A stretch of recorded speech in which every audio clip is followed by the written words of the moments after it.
అందరికీ నమస్తే అండి. చూసారు కదా, ఈ పంట మిర్చి అయితే చాలా ఫ్రెష్గా ఉన్నాయి. ఊరి నుండి వస్తూ తీసుకొచ్చినవి. ఇప్పుడు పండుమిరపకాయ పచ్చడి ఇది పెడుతున్నాను. ఇవి 2 కేజీస్ అయితే ఉన్నాయి.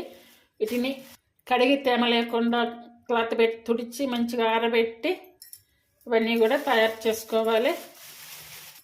ఇలా ఫ్రీగా ఉండేటువంటి ఆపరేషన్ కానీ ఏదైనా తీసుకొని నేనైతే మిర్చి అన్నీ కూడా ఇలా కట్ చేశాను అన్నమాట. అంటే మామూలుగా మనం రోట్లోను కానీ అలా మిక్సీ పట్టి అలా చేసుకుంటూ ఉంటాం కదా, అన్నీ కలిపి పెట్టేసి అలా అయితే చేస్తుంటాము. అలా కాకుండా ఇలా ఇలా కట్ చేసి చేయబోతున్నాను. 2 కేజీల మిరపకాయలు కదా, నేను కల్లుప్పు అయితే 2 గ్లాసులు తీసుకుంటున్నాను. అయితే మనం దేంట్లో తీసుకుంటామో దానికి కొలతగా దేని పెట్టుకుంటామో దాన్ని బట్టి తీసుకోవాలి. అలాగే చింతపండు వచ్చేసి 1/2 కిలో చింతపండు అయితే తీసుకుంటున్నాను. అయితే 2 కేజీలకి 1/2 కిలో చింతపండు అయితే పడుతుంది. ఇప్పుడు దీంట్లో వాడేటువంటి గంటలు కూడా ఎక్కడ వాటర్ కానీ తేమ అనేది లేకుండా చూసుకోవాలి. ఇప్పుడు ఇవంతా కూడా బాగా కలిసేలా కలుపుకోవాలి.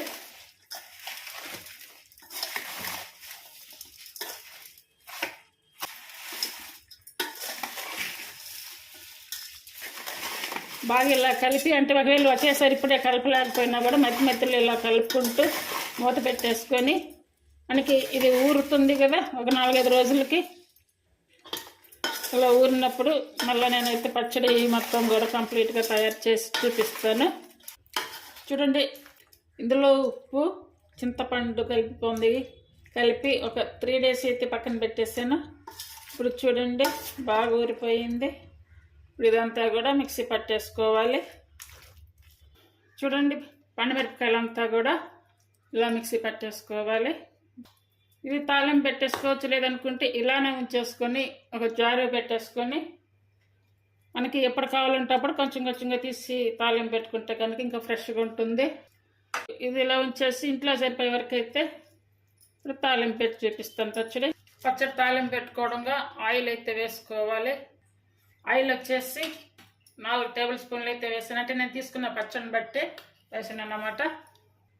ఇప్పుడు ఆయిల్ వేడయింది కదా, 1 స్పూను ఆవాలు, 1/2 స్పూన్ వచ్చి మెంతులు, 1/2 స్పూను జీరా, అలాగే 1 స్పూను శనగపప్పు, 1/2 స్పూను పసుపు, అలాగే ఇంగువ వేసుకోవాలి. ఎండమిర్చి అయితే ఇవి పెద్దవి కాబట్టి ఇలా కట్ చేసి వేసుకోవాలి. కరివేపాకు, ఫ్రెష్ కరివేపాకు ఉంటే కనుక వేసుకుని, నా దగ్గర కరివేపాకు కొంచెం వాడింది, అందువల్ల కరివేపాకు అయితే వేయట్లేదు.